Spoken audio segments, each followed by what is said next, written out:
हमारी भिंडी की फसल को लगाए हुए आज 25 दिन हो चुके हैं। वो अच्छे से जर्मिनेट हो चुका है। पौधा 2 पत्तियों से तीसरी पत्तियों की ओर अग्रसर है। इस अवस्था के अंदर हमें ऐसा क्या कुछ करना चाहिए अपनी भिंडी फसल के अंदर, जिससे कि बढ़िया रेट लेने के लिए हमें जल्द से जल्द वो पौधा तैयार हो जाए और उसके अंदर फ्रूटिंग स्टार्ट हो जाए। क्योंकि दोस्तों इस टाइम पर जब ये वीडियो आप देख रहे हो तो आप बाजार में देखो तो लगभग 70 रुपए से और 100 रुपए के बीच में आपको पर किलो के रेट मिलेंगे। तो सभी किसान भाइयों के दिमाग में सिर्फ और सिर्फ एक बात घूम रही होगी कि यार अभी अपनी जो ये फसल है वो जल्दी से जल्दी किस तरह से ग्रोथ करे जिससे कि अपन जल्द से जल्द बाजार में अपनी फसल को लेके जा सकें।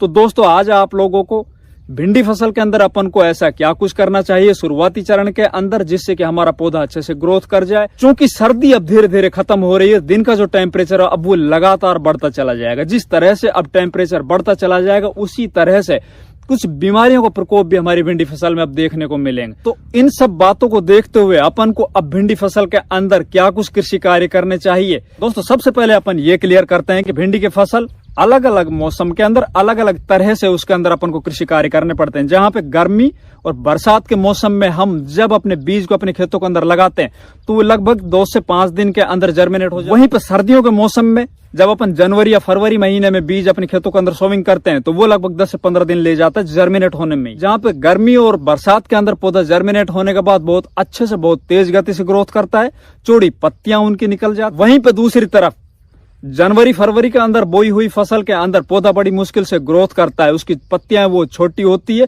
और पत्तियां हैं वो 2 से 4 होने में बहुत समय ले लेता है। पौधा स्ट्रेस से भरा होता है।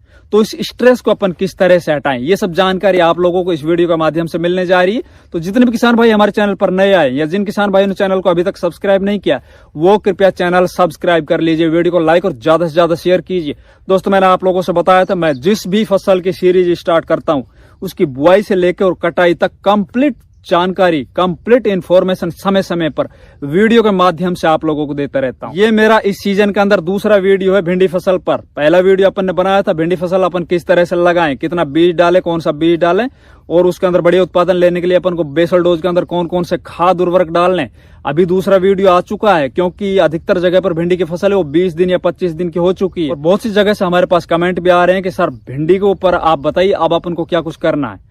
तो देखिए दोस्तों अभी इस अवस्था के अंदर अपन को सबसे पहले जो काम करना है वो ये करना है, अपने खेतों के अंदर आप जाके देखिए। अगर आपके खेतों के अंदर खरपतवार दिखाई देते हैं तो आप खरपतवारों को मैनुअल तरीके से निकाल दीजिए।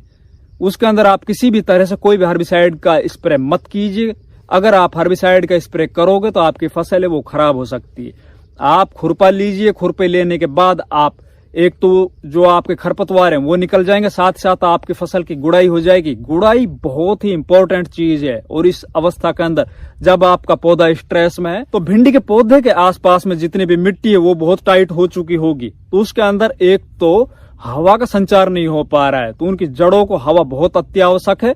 और दूसरा दोस्तों अभी ठंड का मौसम था, इसके अंदर थोड़ी सी भी सिंचाई अपन ने की वो डबल हो जाती है। मतलब पौधा है वो ज्यादा पानी की वजह से उसकी जड़ें हैं वो अच्छे से ग्रोथ नहीं कर पा रही। तो आप कोशिश कीजिए अपने खेतों के अंदर निराई गुड़ाई कीजिए। निराई गुड़ाई करने के बाद आप 2 दिन अपने खेत को यूं ही छोड़ दीजिए।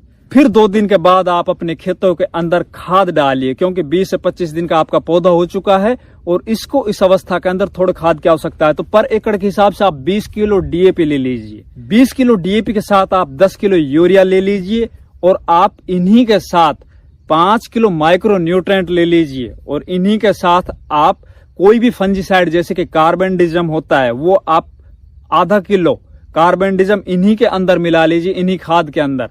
इन्हीं खाद में मिलाने के बाद आप अपने खेतों के अंदर अच्छे से फेंक दीजिए, ऊपर से आप सिंचाई कर दीजिए। उससे होगा क्या दोस्तों, पौधा है वो अपनी ग्रोथ स्टार्ट कर देगा। उसको जो स्ट्रेस है वो उसका स्ट्रेस कम होगा। ये पीए फॉस्फोरस है, फॉस्फोरस आपके पौधे को अगर मिलेगा अवेलेबिलिटी इसके अंदर बढ़ जाएगी। तो फॉस्फोरस काम क्या करता है, जड़ों का अच्छे से विकास करता है। 1 जड़ से 2 जड़, 2 जड़ से 4 जड़, ये बनाने के अंदर फॉस्फोरस सबसे ज्यादा अहम भूमिका अदा करता है। और साथ ही जो अपन ने यूरिया डाला उससे पौधे की वेजिटेटिव ग्रोथ है वो स्टार्ट हो जाएगी। माइक्रो न्यूट्रिएंट अपन ने इसलिए डाले हैं कि हमारे खेत के अंदर अगर किसी भी माइक्रो न्यूट्रिएंट की कोई भी डेफिशिएंसी होगी तो पौधे के अंदर शुरुआती चरण में वो दिखाई नहीं देगी, उसकी पूर्ति हो जाएगी, पौधा वो अच्छे से ग्रोथ करना स्टार्ट कर जाएगा। इसी के साथ दोस्तों अब अपन को ऊपर से सिंचाई करने के बाद क्या कुछ करना है, तो इसके अंदर अपन को सबसे पहले जो स्प्रे करनी है वो NPK 19-19-19। इसी के साथ आप ह्यूमिक एसिड ले लीजिए, NPK 19-19 और ह्यूमिक एसिड का आप स्प्रे कर दीजिए। NPK 19-19 से क्या होगा, पौधे को अवेलेबिलिटी, एक तो अपन नीचे से जो खाद दिया है तो जड़ें भी ले लेगी, साथ ही पर पत्तियों के माध्यम से भी नाइट्रोजन, फास्फोरस और पोटास इसकी अवेलेबिलिटी हो जाएगी। तो मैं अगर डोज की बात बताऊं NPK 19-19 की, चूंकि हमारा पौधा अभी बहुत छोटा है, तो इस अवस्था के अंदर आप 16 लीटर पानी के अंदर लगभग 25 से और 35 ग्राम ही लीजिए। साथ ही दोस्तों आप पर लीटर के हिसाब से 1 ग्राम ह्यूमिक एसिड को आपको घोलना बहुत जरूरी है। ह्यूमिक एसिड को आप अच्छे से पानी के अंदर घोलो और घोलने के बाद आप अपनी पंप के अंदर मिलाओ और उसके बाद आप स्प्रे कीजिए। आपका पौधा है वो स्ट्रेस से मुक्त हो जाएगा, ये काम अगर आप कर लोगे तो। अब इसके बाद फिर दूसरा काम क्या करना है, आपने सिंचाई कर दी, ऊपर से स्प्रे कर दिया। अब हमारे सामने जो समस्या दिखाई देगी वो इस टाइम पर दोस्तों रस चूसक कीटों की समस्या दिखाई देगी। रस चूसक कीटों को रोकने के लिए अपन को इंसेक्टिसाइड यूज करने हैं। इंसेक्टिसाइड के साथ अपन को फंजीसाइड भी मिलाने, क्योंकि मौसम के अंदर टेम्परेचर अप और डाउन होता है। जैसे मौसम कभी बढ़ जाता है, कभी घट जाता है, तो इसी अवस्था में डाउनी मिल्ड्यू लगने की संभावना बढ़ जाएगी, उसके अंदर फंगस लगने की संभावना बढ़ जाएगी।